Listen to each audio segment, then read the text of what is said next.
ഞാൻ ഒരുപാട് അഹങ്കരിച്ചിട്ടുണ്ട് സൂര്യ. എന്നെക്കാൾ മികച്ചവരായി ഈ ലോകത്ത് ആരും ഇല്ലെന്ന് എനിക്ക് തോന്നിയിട്ടുമുണ്ട്. എല്ലാരും എന്റെ അടിമകളാണെന്ന ഭാവത്തോടെ ഞാൻ പെരുമാറിയിട്ടുള്ളത്. പക്ഷെ എനിക്കൊരു ഉറപ്പ് വേണം. എന്താ? ഇനി ഒരു കാരണവശാലും ഗൗതമിനോടോ ഗൗതമിന്റെ ആഡംബരങ്ങളോടോ ഏട്ടത്തിക്ക് ഒരു പ്രിയവും തോന്നില്ല എന്ന്. തോന്നില്ല. ഞാൻ കുറച്ച് പാഠങ്ങളൊന്നും അല്ല പഠിച്ചത്. എനിക്ക് എന്നെ തിരുത്തണം. എന്നെ സ്നേഹിക്കുന്നവരെ എനിക്ക് തിരിച്ച് സ്നേഹിക്കണം. രാധികയെക്കുറിച്ച് ആളുകൾ പറയുന്ന പോലൊന്നും വേണ്ട. എന്നാലും കൽപ്പന കുഴപ്പമില്ലാത്തൊരു പെണ്ണാണെന്ന് പറയുന്നൊരവസ്ഥയെങ്കിലും ഉണ്ടാവണം. സത്യം പറഞ്ഞ അതും വലിയൊരു തിരിച്ചറിവായിരുന്നു. നമുക്ക് കുറെ സമ്പത്തുണ്ട്, അല്ലെങ്കിൽ കൂടെ നിൽക്കാൻ വലിയ വലിയ ആളുകളുണ്ടെന്ന് പറയുന്നതിനേക്കാൾ നമുക്കൊരു കഴിവുണ്ട്, അല്ലെങ്കിൽ സ്നേഹിക്കണമെന്ന മനസ്സുണ്ട്, ആളുകളോട് ദയയുണ്ടെന്നൊക്കെ പറയുന്നത് ഒരുപാട് വലുതാ. ഞാൻ ഇനിയൊരു തെറ്റ് ചെയ്താൽ നിനക്ക് എന്നോട് ചോദിക്കാം. അതിനുള്ള അവകാശം കൂടി ഞാൻ നിനക്ക് തരാം. ശരി. എങ്കിൽ ആദ്യം ചെയ്യേണ്ട കാര്യം ഏട്ടനോടെല്ലാം തുറന്ന് സംസാരിക്കാന്നുള്ളതാ.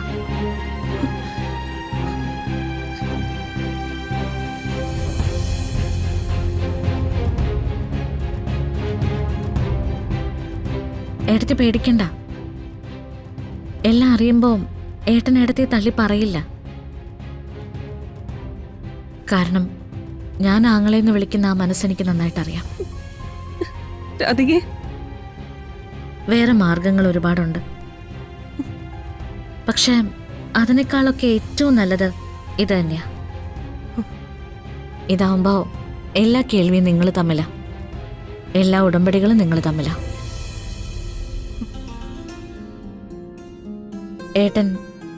ഏട്ടനൊരു നല്ല ജീവിതം ആഗ്രഹിക്കുന്ന ആളാ. അത് കൊടുക്കാൻ ഏട്ടത്തെ തയ്യാറാണെങ്കിൽ ഏട്ടൻ കൈയും മനസ്സും നീട്ടി സ്വീകരിക്കും. ഏട്ടത്തിക്ക് വിശ്വസിക്കാം. ശരി മോളെ, ഞാനും അത് തീരുമാനിച്ചു. സൂര്യയുടെ കാര്യങ്ങൾ തുറന്നു പറഞ്ഞിട്ടും എന്ത് വേണമെങ്കിലും വന്നോട്ടെ, അത് ഞാൻ സഹിച്ചോളാം. ഇന്ന് തന്നെ സൂര്യയോട് ഞാൻ വരാൻ പറയാം. ഇതൊരു നല്ല തുടക്കമാവട്ടെ. നമ്മളെ വല്ലാതെ സ്നേഹിക്കുന്നവരുടെ മുൻപിൽ നമ്മുടെ മനസ്സെപ്പോഴും തുറന്നിടണം. അവർക്ക് മനസ്സിലാവാത്തതോ അവർക്ക് പിടികിട്ടാത്തതോ ആയിട്ടുള്ളതോ ഒന്നും നമ്മുടെ മനസ്സിലുണ്ടാവാൻ പാടില്ല. അതൊക്കെ ജീവിതത്തിന്റെ കരുത്താ.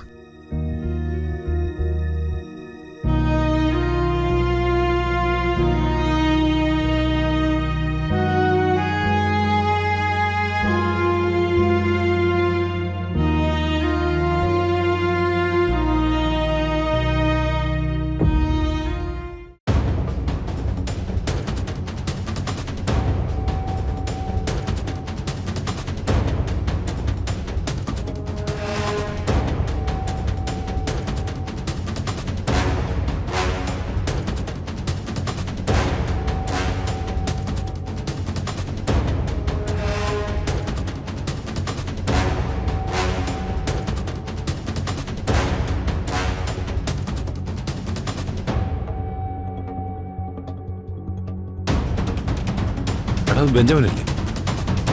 No idea. അത് അയാള് തന്നെ എന്നാ തോന്നുന്നത്.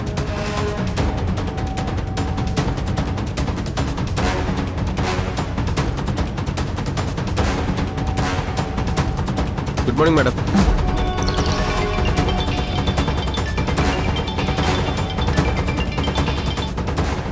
ഹലോ. മാഡം, ഞങ്ങളിപ്പോൾ സിറ്റിയിൽ കുന്നൂഴി എന്ന് പറഞ്ഞ സ്ഥലത്താണ്. നമ്മളിപ്പോൾ ഇവിടെ ഒരാളെ വഴിയിൽ വെച്ച് കണ്ടു. അയാൾ തൊപ്പികൊണ്ട് മുഖം മറച്ചിട്ടുണ്ട്, മുഖത്ത് ഗ്ലാസ്സും ഉണ്ട്. രൂപത്തിലെ ബെഞ്ചമിനാന്നോ സംശയം. അവന് വിടരുത്, ഒരു കാരണവശാലും അവന് വിടരുത്. Follow him. Okay madam. അയാൾ ബെഞ്ചമിൻ അല്ലാന്ന് ബോധ്യപ്പെടുന്നത് വരെ നിങ്ങൾ അയാളെ ഫോളോ ചെയ്യണം. ശരി മാഡം. നിങ്ങളുടെ ലൈവ് ലൊക്കേഷൻ എനിക്കൊന്ന് ഷെയർ ചെയ്തേക്ക്. ഓക്കെ മാഡം, ഞങ്ങളിപ്പോൾ തന്നെ അയാളെ ഫോളോ ചെയ്യാം. ഓക്കെ.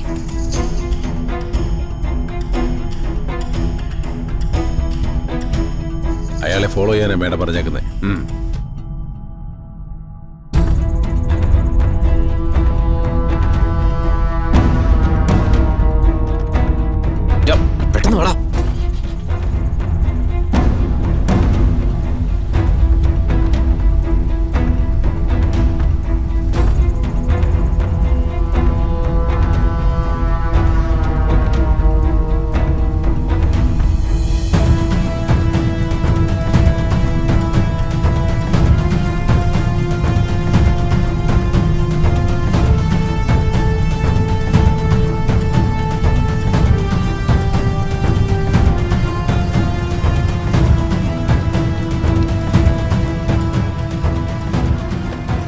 ഇതവൻ തന്നെയാ.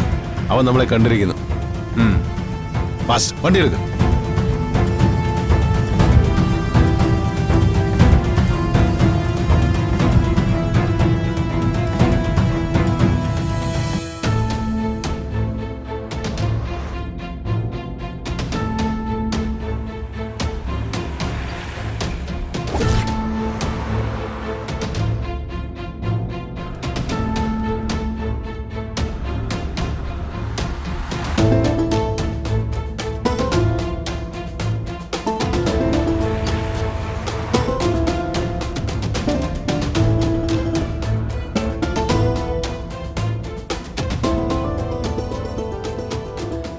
എന്താ കൽപ്പന? എന്താ തന്നെ അത്യാവശ്യമായിട്ട് വരാൻ പറഞ്ഞേ? പറയാം സൂര്യ. എനിക്ക് പറയാനുള്ളത് മുഴുവൻ കേട്ട് കഴിഞ്ഞിട്ട് സൂര്യ തീരുമാനിക്കണം ഇനി എന്നോടൊപ്പം ജീവിക്കണോ വേണ്ടയോന്ന്. താൻ എന്തൊക്കെയാ പറയുന്നേ? അതിന് മാത്രം എന്താ ഇപ്പോൾ ഇവിടെ സംഭവിച്ചേ? സംഭവിച്ചിട്ടുണ്ട്. ഇപ്പോഴല്ല, കുറച്ചു മുൻപ്. സൂര്യ സുഖമില്ലാതിരുന്ന സമയത്ത് ഗൗതം എന്നോട് കുറെ സംസാരിക്കുമായിരുന്നു, അടുത്ത് ഇടപഴകുമായിരുന്നു. ചിലപ്പോഴൊക്കെ അവന്റെ സംസാരത്തിൽ ഞാൻ വീണു പോയിട്ടുണ്ടായിരുന്നു. അത് സൂര്യക്ക് മനസ്സിലായിട്ടുണ്ടെന്ന് എനിക്കറിയാം. ഉണ്ട്, പക്ഷെ അത് തിരുത്താൻ താൻ തയ്യാറാണല്ലോ. പിന്നെ എന്താ ഇപ്പൊ പ്രശ്നം? ഞാനിപ്പോ പഴയ കാര്യങ്ങളൊന്നും ചിന്തിക്കുന്നില്ല. പക്ഷെ ഗൗതം പഴയതൊന്നും മറന്നിട്ടില്ല. ഗൗതം ഇപ്പൊ എന്നോട് വെച്ചിരിക്കുന്ന ഡിമാൻഡ് എന്താണെന്നറിയോ?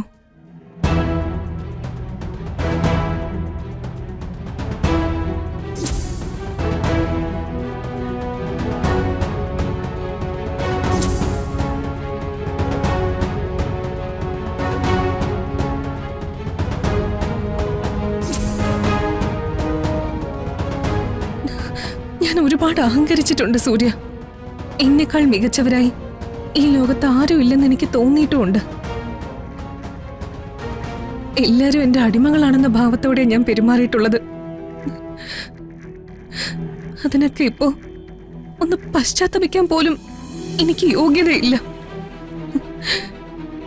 എന്റെ കൂടെ നിന്നവരൊക്കെ എന്നെ ചതിച്ചു.